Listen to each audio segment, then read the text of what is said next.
we bought the house, everyone told us we were lucky. It had 3 bedrooms, a dry basement, a fenced yard, and enough distance from the city that the roads went quiet after dinner. The price was lower than it should have been, but not so low that we thought something was wrong. The inspection came back clean. The roof had 10 years left. The furnace was old but working. The sellers were moving to Florida, according to the agent, and wanted to be gone before winter. My wife, Mara, called it our second start. We had been renting a duplex for 6 years, saving slowly, fighting about money, trying not to resent the people we became when bills piled up. I worked maintenance for a school district. Mara did scheduling for a dental office. We were not poor, but we were always close enough to the edge that one bad month could push us into panic. Buying the house felt like proof that we were finally moving forward.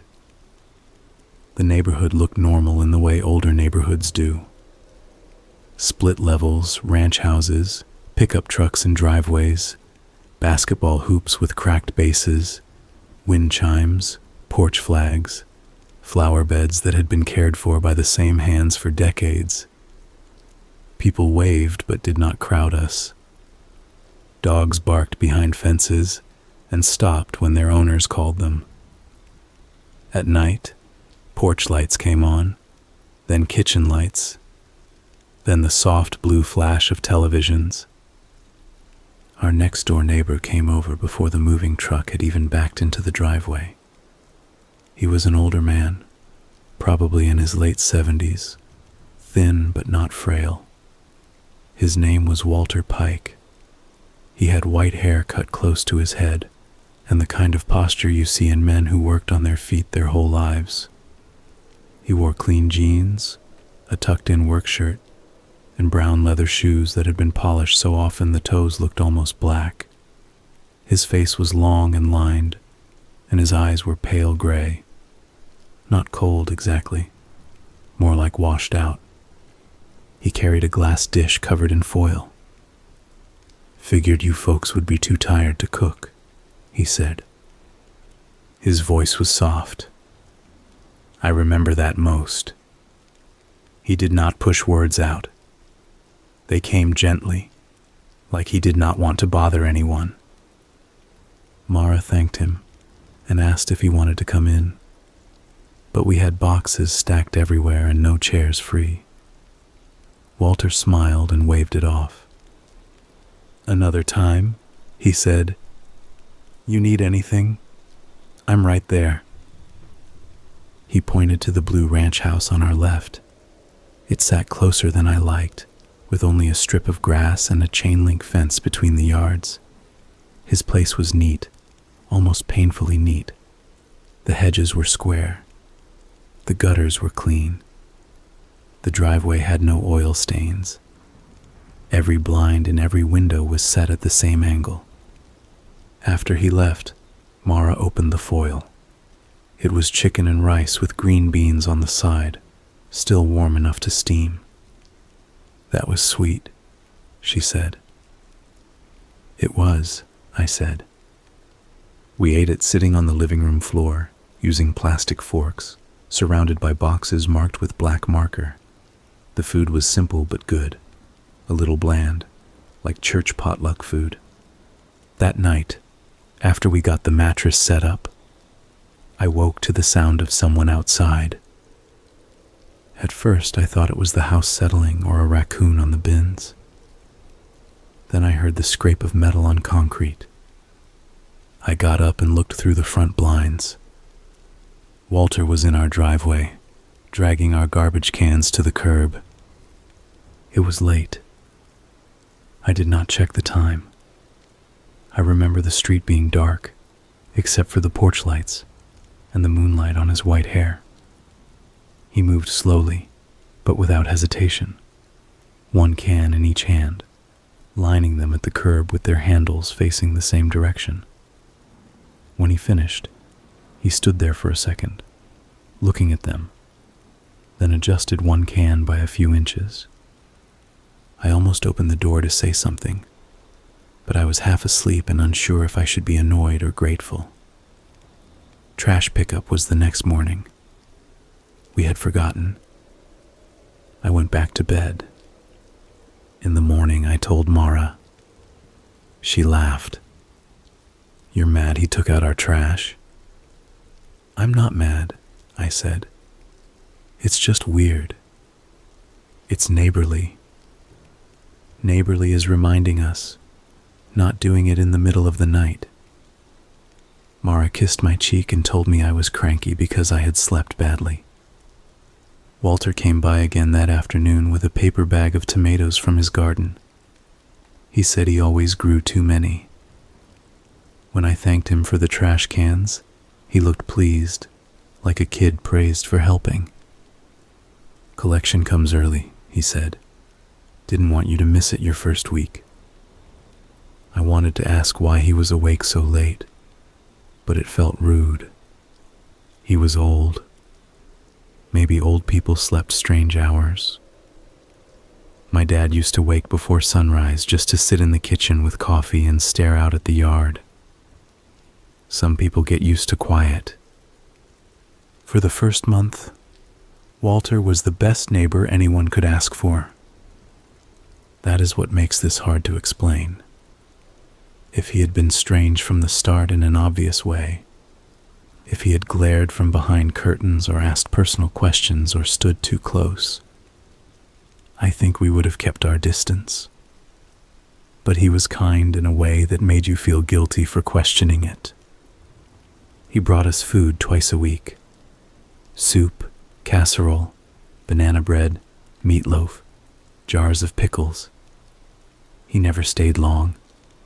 He would hand over the dish, ask if we were settling in, and leave before the conversation could turn awkward. If he saw me struggling with something, he helped. Not in a showy way. He just appeared. The first time I was trying to replace the lock on the back door. The old one stuck, and I had bought a new deadbolt after work. I was tired, and the screws were stripped. Walter came through the side gate carrying a small toolbox. "Mind if I take a look?" I said I had it handled, but he smiled and said, "Course you do. Just might save your wrist." He had the old hardware off in 5 minutes. His hands were steady. He cleaned the plate area, widened the mortise with a chisel he had in his box, and installed the new lock better than I would have.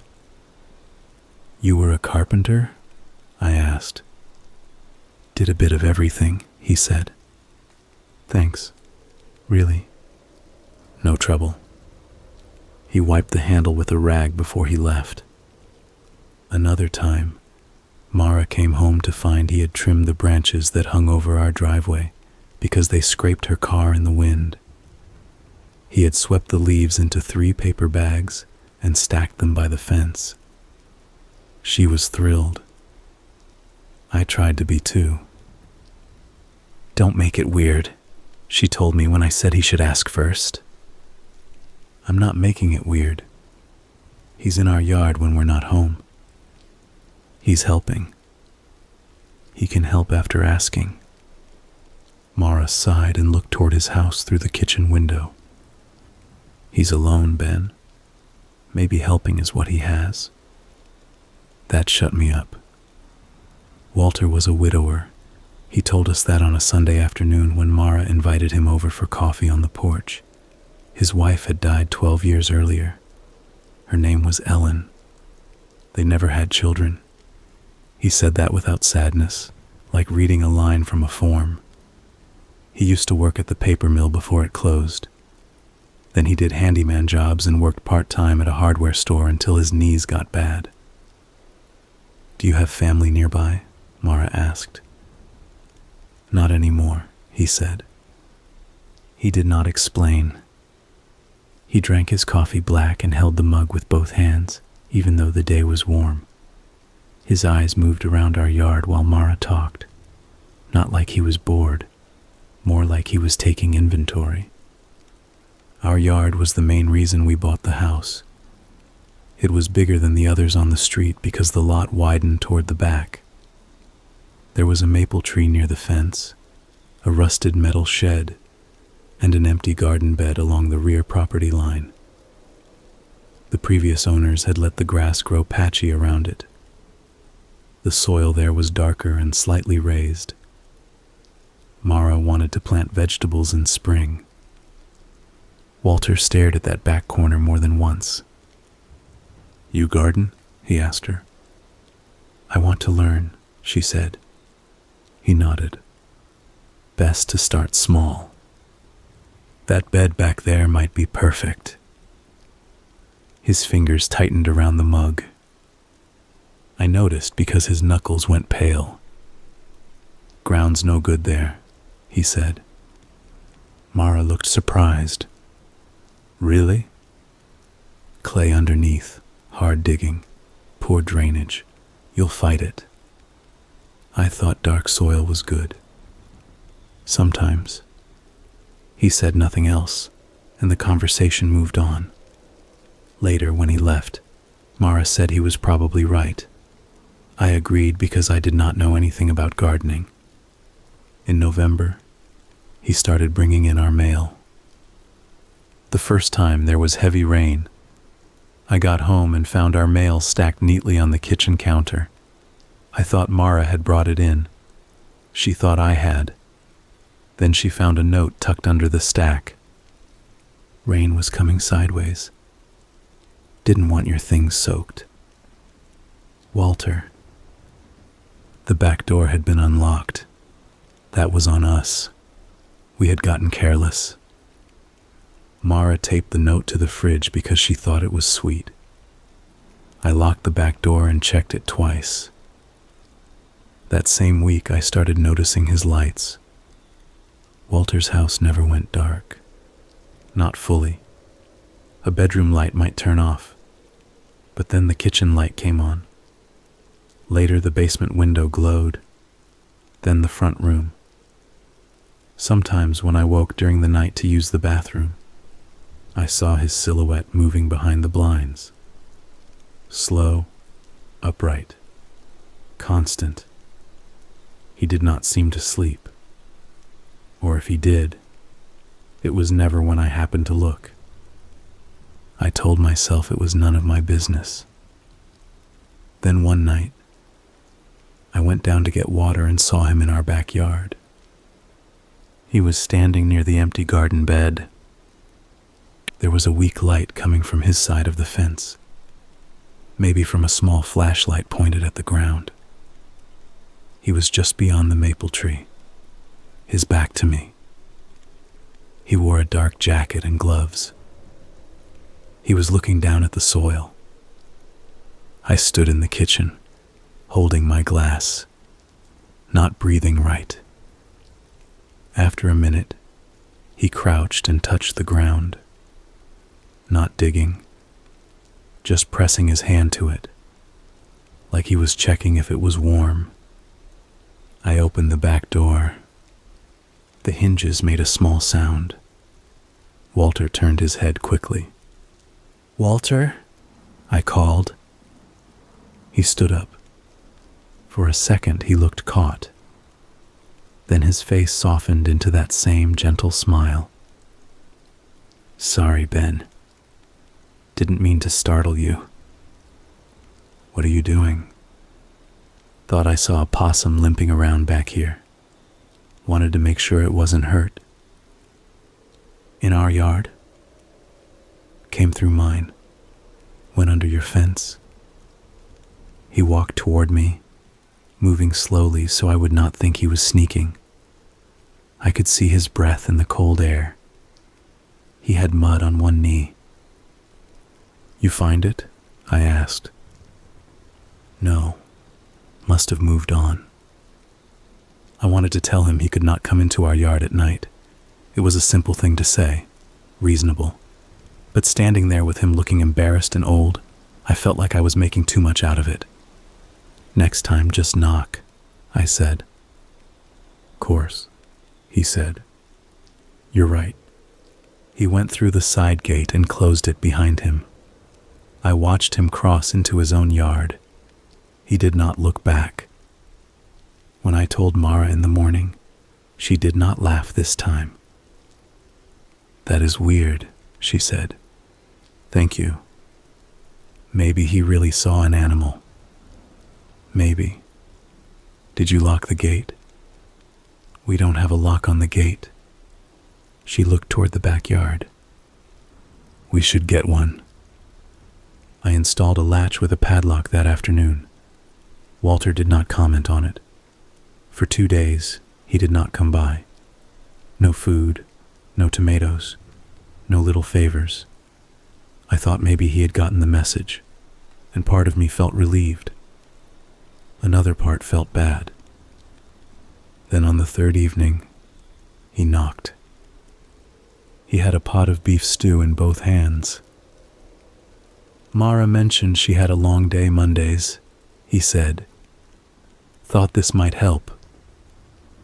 Mara took it and smiled, but I could tell she was uneasy. Walter noticed too. His face changed just a little. The smile stayed, but his eyes moved between us. "I owe you an apology," he said. "For what?" Mara asked. "Other night, I overstepped. Got too used to being useful around here. That's not an excuse." "It's okay," she said. "No," he said. "It isn't. Your home is your home." He sounded so sincere that I felt embarrassed for being suspicious. I told him not to worry about it. He nodded, thanked us for understanding, and went home. We ate the stew. It was good, better than usual, with carrots and potatoes and tender meat that fell apart under the fork. Mara had 2 bowls. I had one and saved the rest. That night I woke up sweating. My stomach cramped so hard I almost fell getting to the bathroom. Mara was already in there, on the floor beside the toilet, shaking. We both thought food poisoning. Maybe the stew had sat out too long. Maybe the meat was bad. By morning we were weak and empty. Mara called out sick. I did too. Walter knocked around noon. I did not answer. He knocked again, waited, then left something on the porch. When I finally opened the door, there was a plastic grocery bag with crackers, ginger ale, and a bottle of store-brand stomach medicine. A note was folded on top. Heard you both moving around. Hope this helps. I stared at the note for a long time. Mara read it over my shoulder. Did we tell him we were sick? She asked. No. Maybe he saw our cars. Heard us moving around. Her face tightened. We did not eat anything else he brought after that. We told ourselves we were being cautious, not accusing him. When he brought food, we thanked him and put it in the fridge until he left, then dumped it in the outside trash under other garbage. It felt awful. It also felt necessary. Winter came in hard. The neighborhood got quiet under snow. Walter shoveled his driveway before anyone else on the street had even stepped outside. Then he shoveled the sidewalk in front of our house and the old woman's house across from us. He cleared around fire hydrants. He salted steps. He moved like someone half his age when there was work to do. Sometimes I saw him standing at his sink in the middle of the night, washing dishes that never seemed to end. Mara and I talked about him more than we wanted to. She thought he might have dementia or some kind of anxiety. I thought he was lonely and had no boundaries. Neither explanation covered everything. I bought a cheap outdoor camera after Christmas. I told Mara it was because people had been stealing packages in town. That was true. It was also because I wanted to know if Walter was coming into our yard. I mounted the camera above the back door, angled toward the gate and the rear fence. It sent motion alerts to my phone. For a week, all it caught was snow, wind, a stray cat, and me taking out trash. Then it caught Walter. He did not come through the gate. He leaned over the fence from his side, holding a long metal rod. He reached toward the garden bed and poked the snow. Once, twice. Then he pulled the rod back and wiped the end with a rag. The clip was only 20 seconds. I watched it 10 times. Mara sat beside me in bed, hand over her mouth. "What the hell is he doing?" she whispered. "I don't know." "Send it to me." I did. The next morning, I went over to Walter's house. He opened the door before I knocked. That bothered me, but I told myself maybe he saw me through the window. "Morning, Ben. We need to talk." "Course." He stepped aside like he expected me to come in. I stayed on the porch. "You were reaching over our fence last night." He looked down for a second, then back at me. "Yes," he said. "Why?" "I owe you another apology." "That's not an answer." He nodded slowly. "You're right. I thought I saw tracks back there. Big raccoon, maybe. Didn't want it nesting under your shed." "So you poked around with a rod?" "Trying to scare it out if it was there." "In the snow? I know how it looks." "I don't think you do." His face sagged. It was the first time I saw him look truly old. "I've upset you," he said. "You need to stay out of our yard, off our property. No more coming over unless we invite you. No more food. No more fixing things. No more mail. I appreciate what you've done, but it has to stop." He listened without interrupting. When I finished, he nodded. "Understood. I mean it. I know." He looked past me toward our house. "How's Mara feeling?" The question made the skin on my arms tighten. "She's fine." "Good." I left without saying anything else. For a while, he respected it. That might be the worst part. He made me think I had solved the problem. Weeks passed. He waved from his driveway but did not cross over. He stopped bringing food. He stopped shoveling our walk. He did not touch the mail. I still saw his lights at night, but that was his business. Mara started to relax. I tried to. In March, the snow melted and left the yard soft and ugly. The grass was flattened. Leaves from the previous fall had turned black against the fence. The garden bed at the back looked raised in uneven patches, like something had pushed up from beneath it. Mara stood at the kitchen window one Saturday morning and said, "I know Walter said not to use that bed, but I still want to try." I was making coffee. "Maybe build a new one somewhere else. That one's already there." He said drainage is bad. "You trust him now?" She said it lightly, but it landed hard. I looked out at the yard. Walter was not outside. His blinds were open just enough for light to show in thin lines. "We can dig it up," I said. "See what we're working with." Mara smiled. By afternoon, we had bought gloves, a garden fork, bags of compost, and a cheap soil test kit. The air was cold but bright. The ground gave off that wet smell that comes after winter. I remember feeling normal, almost happy. We were doing homeowner things. Stupid things. Good things. The first foot of soil came up easy. It was dark and loose, full of roots and old leaves. Mara joked that Walter had been wrong.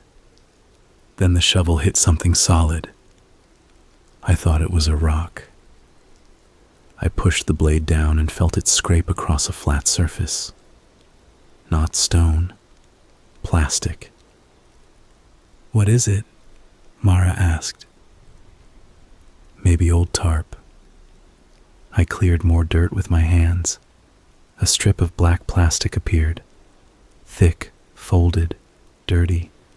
The kind contractors use. "Could be landscaping fabric," Mara said. "Yeah, but it was deeper than landscaping fabric should be." I dug around it. The plastic continued under the soil in a wide sheet. When I pulled at one edge, it did not come loose. Something heavy held it down. Mara crouched next to me. "Ben, I know." A smell came up then. Not strong at first. Damp, sour, old, like a dead animal under a porch, but heavier. It seemed to stick in the back of my throat. Mara stood quickly and stepped away. "Stop," she said. I should have stopped. I did not. I cut the plastic with my pocket knife. The blade slid through with a wet sound because the plastic had trapped water and mud. I peeled a flap back. There was a shoe underneath. A small white sneaker, gray with dirt. The rubber sidewall cracked. Inside it was the shape of a foot. Mara made a sound I had never heard from her before. Not a scream. More like air being punched out of her. I dropped the plastic and fell backward. For a few seconds, neither of us moved. The yard was quiet except for a dog barking somewhere far down the street. My hands were covered in mud. The pocket knife lay open near the hole. Then Mara said, "Call the police." I pulled my phone from my pocket and almost dropped it because my fingers would not work. I told the dispatcher we had found what looked like human remains in our backyard, saying it made it real. She told us to move away from the area and wait out front. Her voice stayed calm. Mine did not. As we walked toward the house, I looked at Walter's windows. He was standing in his kitchen. He had both hands on the counter. His face was close to the glass. He was watching us. Mara saw him too. "Don't," she said. "I'm not doing anything. Ben, don't go over there." "I'm not." But I was already thinking about it. I do not know why. Maybe because Walter had warned us about the soil. Maybe because he had been in the yard. Maybe because some part of me still believed there was an explanation that would make it less terrible. A buried pet. A prank. Something from before. Anything. We waited on the front steps. The day had gone gray. Clouds had moved in, and the wind smelled like rain. Walter came out of his house before the police arrived. He crossed the strip of grass between our driveways with his careful, soft steps. "What happened?" he asked. His voice was almost normal, but his face was not. The skin around his mouth looked loose. His eyes kept moving to the backyard. Mara stood and put herself between him and me, which was strange because I was bigger than both of them. "We found something," she said. "What?" "In the garden bed." Walter stared at her. "What did you find?" I said, "A body." He blinked once. Then he smiled. It was not his usual smile. It was automatic, empty, wrong. His lips went up because his face knew how to do that when people looked at him, but nothing behind it moved. "No," he said. Yes. No, no, he said softer. The police are coming, Mara told him. Walter took one step back. What all did you touch? He asked. I did not answer. What did you move? Walter, Mara said. His eyes snapped to her. You shouldn't have dug there. The wind pushed at the bare branches overhead. A car passed slowly on the street, the driver looking at us for half a second before continuing. You knew, I said. Walter's face changed again. Panic came through clean and sudden. Not guilt first. Panic. No, he said. No, I kept it right. I kept it quiet. Mara backed toward the door. Ben, inside. Walter looked at me with a pleading expression. You don't understand, he said. You're new. You don't know what this street was like. You don't know what people bring with them. What are you talking about? He rubbed both hands over his mouth. I helped. I always helped. The first siren sounded in the distance. Walter heard it and went still. For one moment he seemed to shrink. His shoulders folded inward. His eyes went wet. He looked like a frightened old man who had wandered into the wrong yard. Then he turned and walked back to his house. Mara grabbed my sleeve. Let him go. But I followed him. I do not defend that choice. People ask me why I did it, and I never have a good answer. I think I wanted to keep him from running. I think I wanted to hear him say something that made sense. I think more than anything, I did not want to stand there beside my wife waiting for the police while that hole sat open in our yard. Walter did not run. He crossed his lawn, climbed his porch steps, and went inside. The door stayed open. I stopped at the bottom of his porch.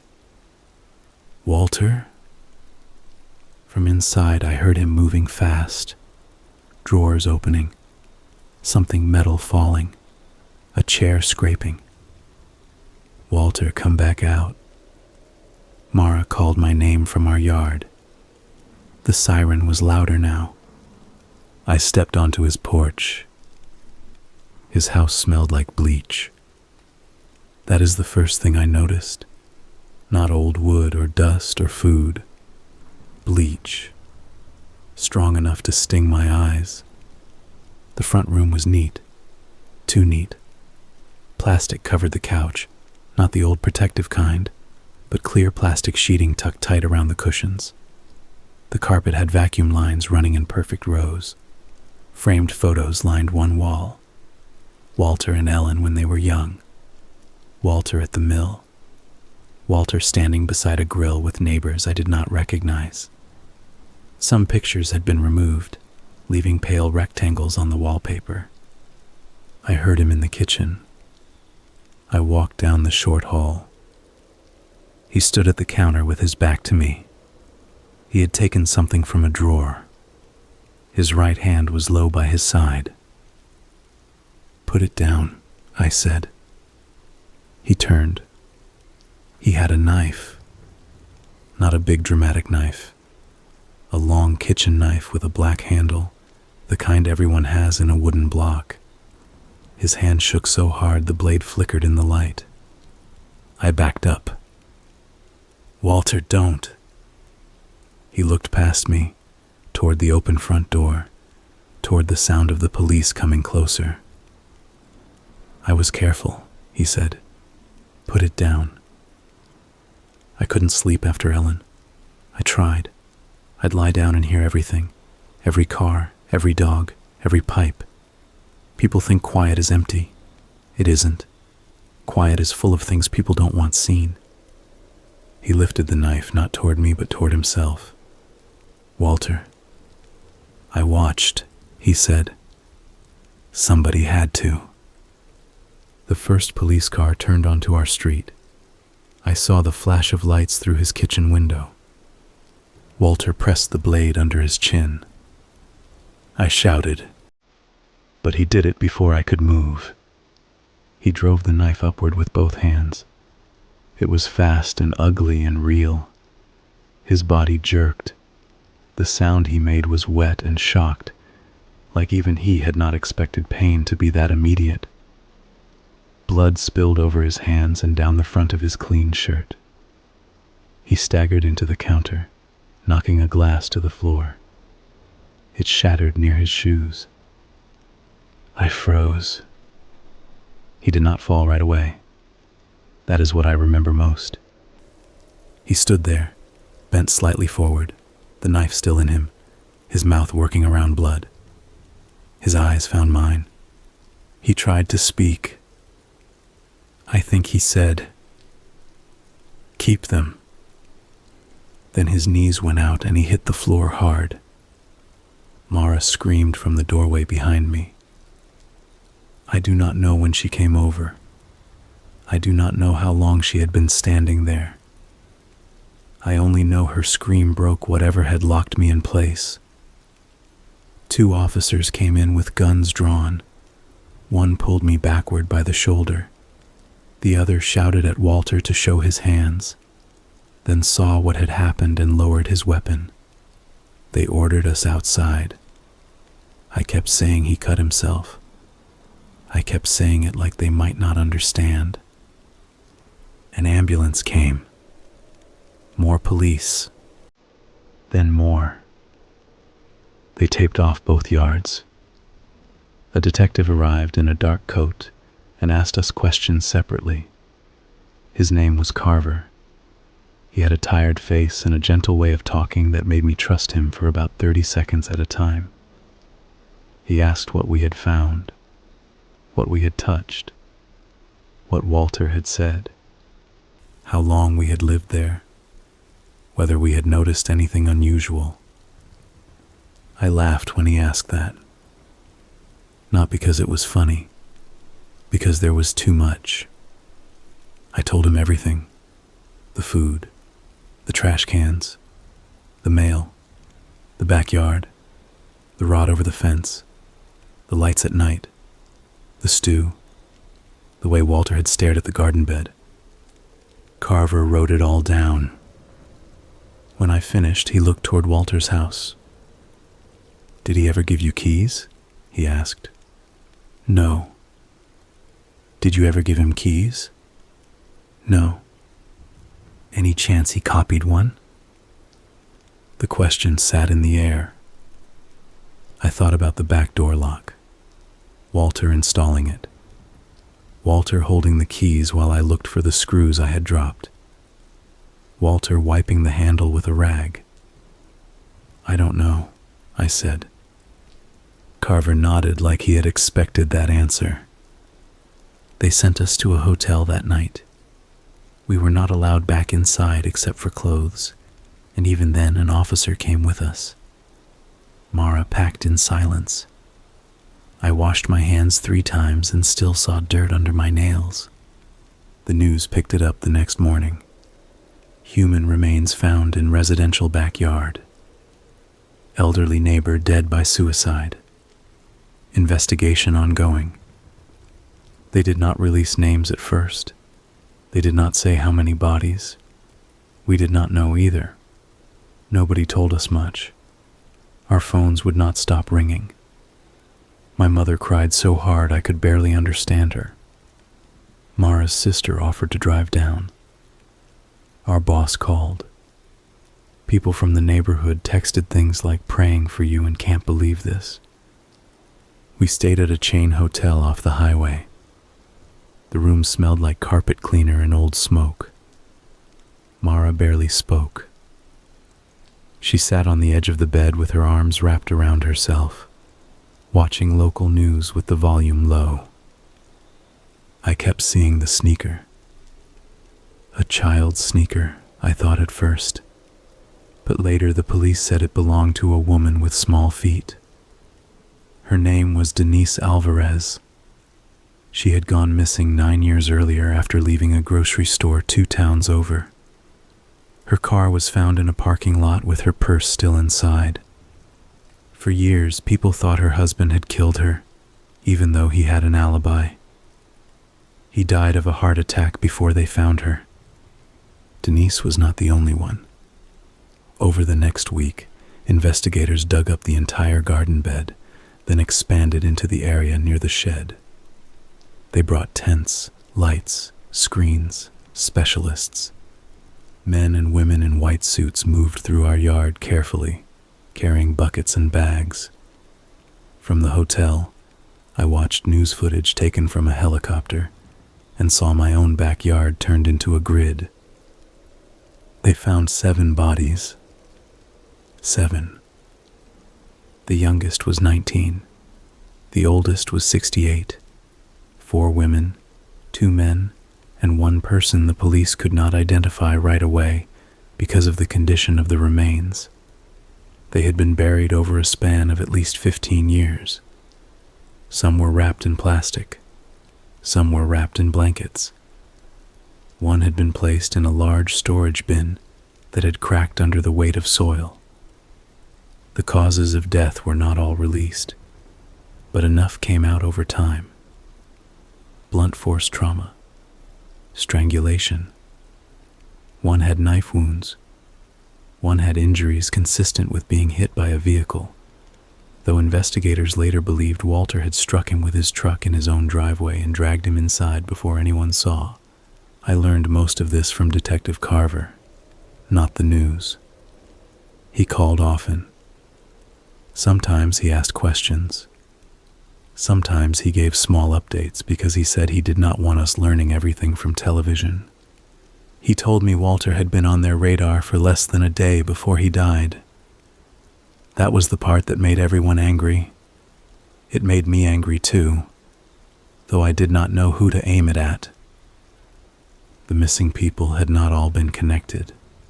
They came from different towns, different years, different circumstances. One was a traveling salesman who stopped answering calls after a route. One was a woman who worked nights at a diner. One was a drifter with no family who had been listed under a wrong name for years. One was a home health aide who visited an elderly man 2 streets away and vanished after her shift. Walter had made himself invisible by being useful. That was Carver's phrase. He said Walter had fixed steps for people, patched roofs, jump-started cars, brought soup to widows, watched pets, checked on houses when families traveled. He knew who lived alone. He knew who fought with their spouses. He knew who drank, who worked late, who left doors unlocked, who would not be missed for a day or 2. He knew which neighbors had cameras and which did not. Before cameras became common, he knew even more. He had keys to homes all over the neighborhood. People gave them to him. When police searched his house, they found jars of labeled keys in a basement cabinet. Some labels were old addresses, some were names, some were just descriptions. Brown duplex, mailbox lady, blue bike, nurse. Our key was there too. It had been copied from the new back door lock. Mara threw up when Carver told us. They also found notebooks. Walter had kept them for years. Not diaries exactly, more like logs. He wrote down when people came home, when they left, what lights were on, what packages arrived, what arguments he heard through open windows. The handwriting was small and careful. He wrote about us starting the week we moved in. New couple. Husband maintenance. Wife dental office.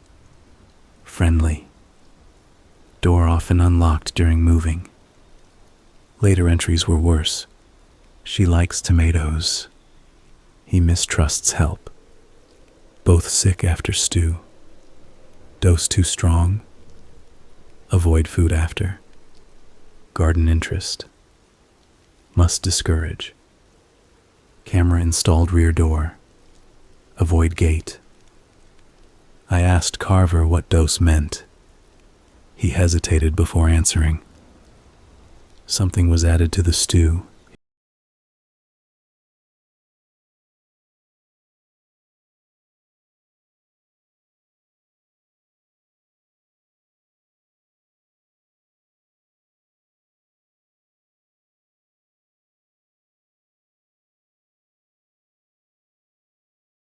Descriptions. Some belonged to other people. Some had been ground into powder and stored in folded wax paper. Police also found cleaning supplies, tarps, rope, gloves, and a chest freezer that was empty when they opened it, but had traces of blood in the seams. The basement had a floor drain. The drain line had been cleaned with acid recently enough that the pipes were damaged. That detail did not make the news at first. Carver told us months later, after the official report started moving through lawyers and departments. I wish he had not. I still think about water going down that drain. I think about Walter at his sink, washing dishes in the middle of the night. I think about bleach in his house. I think about him bringing us stew with the same hands. We never lived in that house again. At first, people said we should not make any decisions while traumatized. Insurance people used softer language. Family members told us the house was just a house.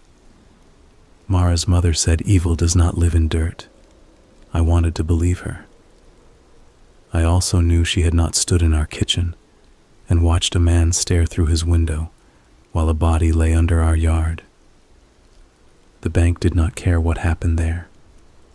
The mortgage still existed. The value of the house collapsed overnight. Nobody wanted to buy it, not after the news vans and the photos and the crime scene tape. A few people came by out of curiosity and took pictures from the sidewalk.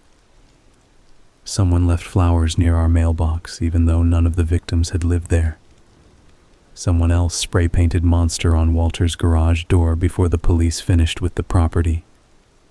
The city eventually condemned Walter's house because of contamination in the basement and structural issues found during the search. Ours remained standing. Lucky us. For a while, we stayed with Mara's sister. Then we rented a small apartment above a laundromat. The place shook when the machines ran, and the hallway smelled like detergent and hot dust. It was ugly and cramped, but there was no yard, no fence, no neighbor bringing food. Mara stopped sleeping through the night. So did I. She got quiet. Not all at once. She still went to work. She still answered texts. She still folded laundry and paid bills and asked if we needed milk. But something had pulled back inside her. Sometimes I would find her standing by the apartment window, looking down at the alley behind the building. "What are you doing?" I'd ask. "Nothing." "You okay?" "Yeah." She never sounded angry. That would have been easier. She sounded far away. I started checking locks until my fingers hurt. I checked the stove even when we had not used it. I checked closets. I checked under the bed like a child. I hated myself for it and did it anyway. The police investigation went on for more than a year. Families of the victims came forward. Some spoke on television. Some did not. I watched every interview, even though Mara asked me not to. I could not stop. Denise Alvarez's daughter, grown now, said she had spent half her life imagining her mother leaving voluntarily, because that was easier than thinking she had suffered. The sister of the traveling salesman said their father died believing his son had abandoned the family. A man whose brother was found in our yard said he wanted to tear Walter apart with his bare hands, but hated that Walter had taken even that from him. People wanted a reason. The police never gave one that satisfied anyone.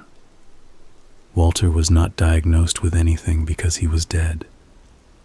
There was no trial. No confession beyond the things he said in our yard and kitchen, which were confused and incomplete. The notebooks proved he had stalked people. The evidence proved he had killed them. But why those people and not others? Why keep being kind? Why bury them in our yard after his wife died and the neighboring property changed hands twice? Why risk everything to bring soup and trim branches and fix locks? There were theories. Some said Ellen knew. Some said she was his first victim. That turned out not to be true. Her medical records showed cancer. Others said Walter killed people he thought were bad neighbors, people who littered or argued or parked wrong or ignored him. That did not fit either. Denise Alvarez did not live on our street. The home health aide was by all accounts kind. The 19-year-old had only been passing through. Opportunity met need. A woman alone with a flat tire, a man drunk and lost, a worker who came to the wrong door, someone who trusted the helpful old man, someone who accepted a ride, a cup of coffee, a bowl of stew, a hand with the groceries. Walter did not need to look dangerous. That was his weapon. The bodies in our yard had been placed there because the property was vacant several times over the years, and the back corner was shielded from view by fences and trees. Before we bought it, the house had been rented. Before that, it sat empty for nearly a year after an owner died. Walter had access. Walter always had access. The garden bed was not a garden bed. He had built it. That detail broke something in Mara. We learned it from an old permit photo that showed the yard before the bed existed. Nothing had been there but grass. Walter built the raised patch himself sometime after Ellen died. He told a previous tenant he was improving the soil. He told another owner the ground had drainage problems, and he would take care of it. He added soil when he needed to hide settling. He planted flowers one year, then removed them. He kept the area plain enough that no one cared about it, and tended enough that no one disturbed it. When Mara heard that, she stood up from the table and walked into the bathroom. She stayed there a long time. After that, she stopped talking about the house at all. I wish I could say we survived it together. We did not. We stayed married for another 8 months, but we were not the same people. I wanted to talk because silence made the memories louder. Mara wanted silence because talking made everything real again. I kept saying Walter's name. She asked me not to. I kept reading articles. She said I was feeding it. I said I needed to understand. She said there was nothing to understand. One night she packed a bag and went to her sister's. She came back 2 days later, but only to talk. I can't be in the same room with it anymore, she said. With what? With you thinking about him. I wanted to argue. I wanted to say I was thinking about the victims, about our safety, about how to live after finding 7 dead people under our grass. But she was right in a way I hated. Walter had moved into my head. I carried him everywhere. I measured every person against him. Friendly cashier, helpful mechanic, quiet neighbor, man walking his dog too slowly past the apartment. Anyone could become Walter if I looked long enough. Mara left for good that spring. We did the divorce quietly. No big fight. No cheating. No dramatic last words. Just 2 people who had been close and then could not reach each other anymore. She moved out of state. I heard she remarried later. I hope she is happy. I mean that. I do not look her up. I moved again, farther from the city, to a second-floor unit in a building with no yards and no shared walls except the ceiling and floor. I chose it because the hallway had cameras, and the landlord seemed rude. Rude felt safer than kind. For a few years I worked, came home, ate frozen dinners, watched shows I did not care about, slept badly, and tried to make my life small enough that nothing could get in. Then the letters started. The first one came about 3 years after Walter died. No return address. My name and apartment number written in block letters. Inside was a single sheet of lined paper folded once. You should not have dug. I took it to the police. They asked if I had enemies. I laughed again, the same wrong laugh from that first day. They dusted it for prints and found nothing useful. The postmark was from a sorting center that handled half the region. Carver had retired by then, but another detective called me and said it was probably a crank. People got obsessed with cases like Walter's. They sent letters. They made threats. They wanted to feel close to something terrible. Don't engage, she said. Save anything else that comes. Anything else came. 3 months later. He helped you. Then another. Good neighbors keep quiet. Then nothing for almost a year. I changed apartments anyway. I did not tell many people where I went. My mother had the address, my employer, the bank.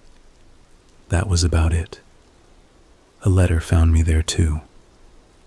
This one had no words, just a key taped to the paper.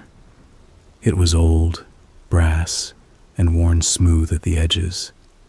The tape had yellowed like it had been sitting in a drawer for years. I knew before the police told me. It was one of Walter's keys. They could not prove it came from the evidence because there had been so many and not all were cataloged in a way that made sense to me. But it had a paper tag tied to it with string. Garden couple. I did not sleep for 2 days. The police took another report. They asked who might have had access to case evidence. They asked about former officers, relatives of victims, reporters, neighbors from the old street. Nothing came of it. Nothing ever came of the letters. People think a bad ending means a monster survives. They are wrong. Sometimes the monster dies in front of you, and that is not enough. Sometimes he leaves behind all the doors he opened, all the people he touched, all the trust he poisoned. Sometimes he leaves you alive in a world where kindness has teeth. I am older now than Walter was when we moved in next door to him. That sounds impossible, but it is true. I see it in my hands. I see it in the way young people at work speak to me gently, like I might break. I retired from the school district last year. My knees are bad. I wake before dawn and sit at my kitchen table with coffee I let go cold. I live in a small house again. I know that sounds stupid. Maybe it is. After years in apartments, the noise got to me. I could not stand hearing people above and below me, footsteps and cabinets and toilets flushing through walls. I wanted quiet. That is the joke, I guess. The house is in a different town. No one here knows much about me. I keep the yard simple. I pay a company to mow. I do not garden. I do not speak to neighbors beyond a nod. There is a young couple next door. They moved in last summer. Nice people. Tired in the way young couples are when they are trying hard to build something. His name is Caleb. Hers is Annie. They have a baby who cries in the evenings and a dog that keeps slipping under the fence. The first time the dog got into my yard, I brought it back. Annie thanked me like I had done something generous. I said it was no trouble and meant it. A week later, I noticed their trash cans were still by the garage on collection morning. I almost walked over and moved them. I did not. I stood in my kitchen with my hand on the curtain and watched the truck pass their house. That night, Caleb came home late and dragged the full cans back beside the garage. He looked exhausted. He kicked one of them hard enough to hurt his foot. I watched him limp inside. I told myself it was not my business. A few days later, Annie struggled to carry groceries while holding the baby. One bag split in the driveway. Apples rolled under her car. I was already at my door before I stopped myself. I went back inside. Through the window, I watched her crouch awkwardly, baby crying against her shoulder, picking up apples one by one. I felt ashamed. Then I felt angry that shame still had any power over me. This is what Walter did. Not the killing. Not only that. He made goodness suspicious. He made a casserole look like bait. He made an old man with a toolbox into something you cross the street to avoid. He made ordinary help feel like the first step in a trap. I know that. I know it every day. And still, last month I fixed their gate. The hinge had been loose for weeks. The dog kept pushing through. I heard Caleb swear at it more than once. I waited until they were home. I knocked. I asked if he wanted me to take a look. He seemed relieved. It took 10 minutes. I brought my own screws because the old ones were stripped. Caleb stood beside me, making small talk. Annie came out with the baby and thanked me. The dog sniffed my shoes. "No trouble," I said. The words came out in Walter's voice. I went home and threw up in the sink. Since then, I have tried to stay away from them. But I hear things. You cannot help hearing things when houses sit close. Caleb leaves before sunrise. Annie sings badly to the baby. Their dog scratches the back door when it wants in. They argue about money in low voices on the porch. Their dryer makes a grinding sound. Their kitchen faucet leaks. Their porch step is soft near the corner. I know how to fix all of it. I know I should not know that. 2 weeks ago, another letter came. I had gone nearly 9 years without one. I thought they were over. I found it in my mailbox between a grocery flyer and a bill from the dentist. Same block letters. No return address.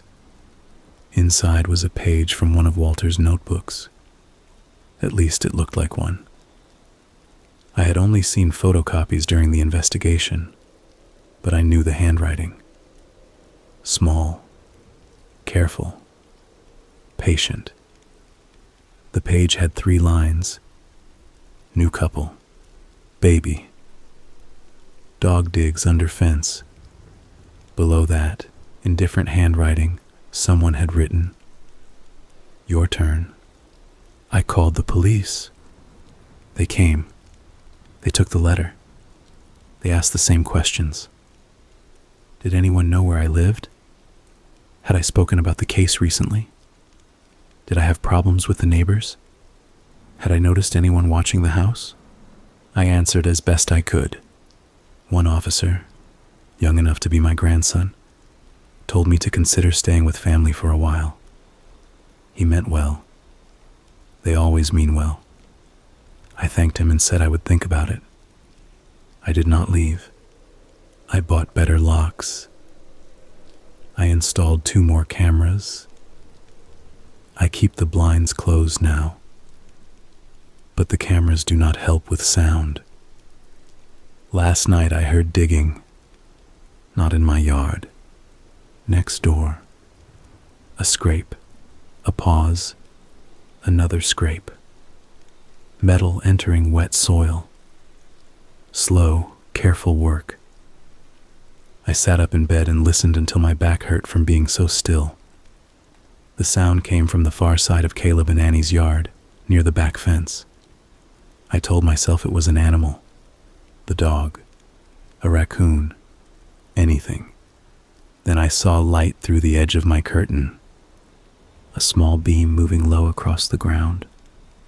I went to the window and parted the curtain with 2 fingers.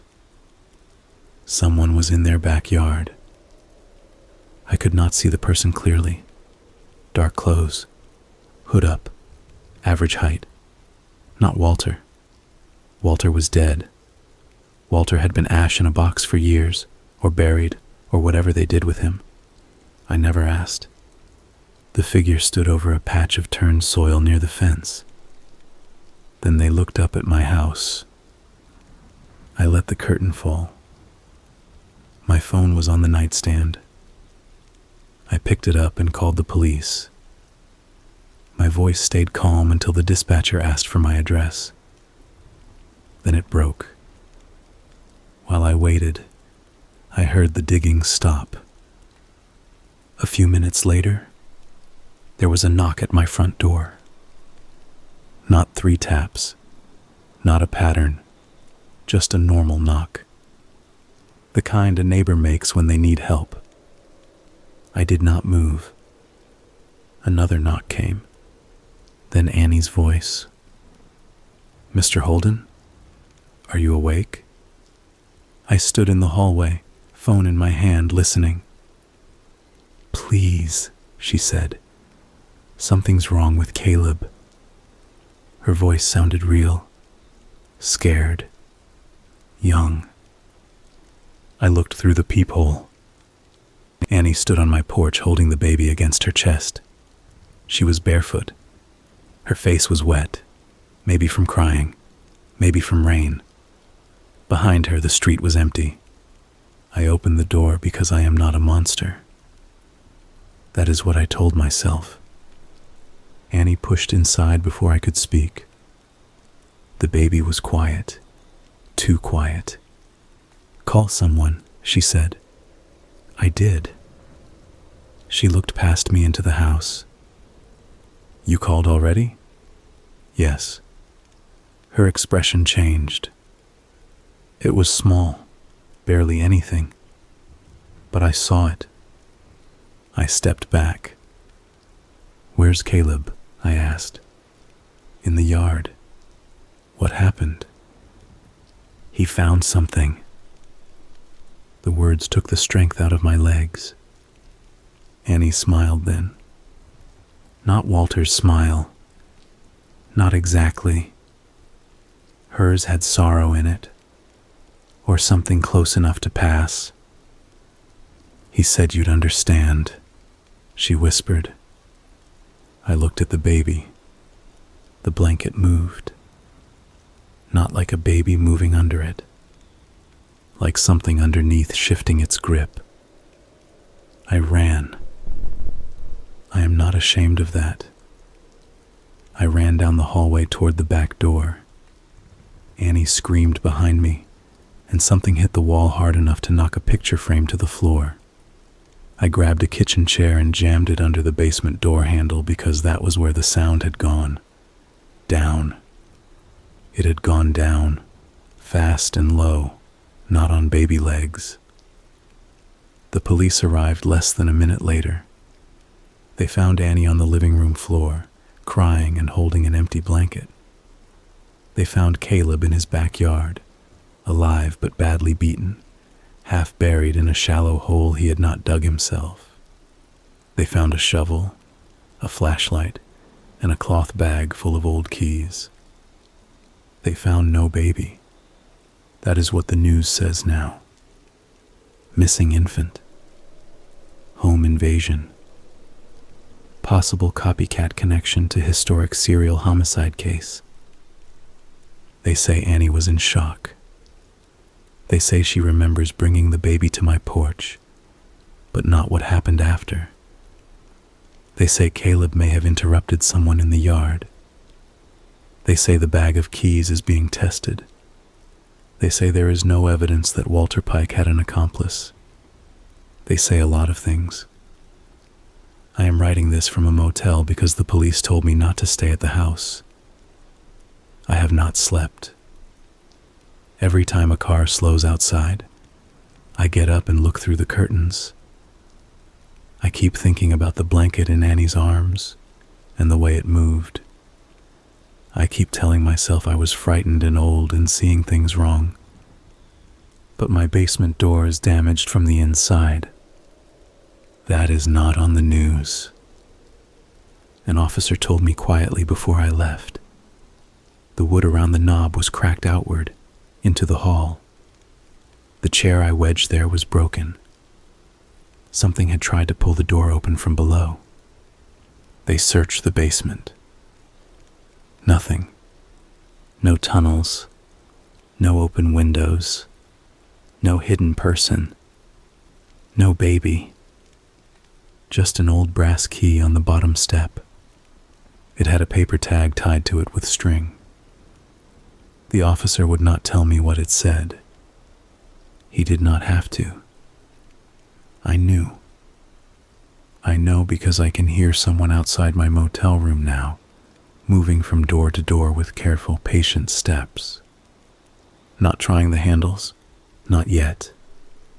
Just checking the numbers, making sure everything is in order.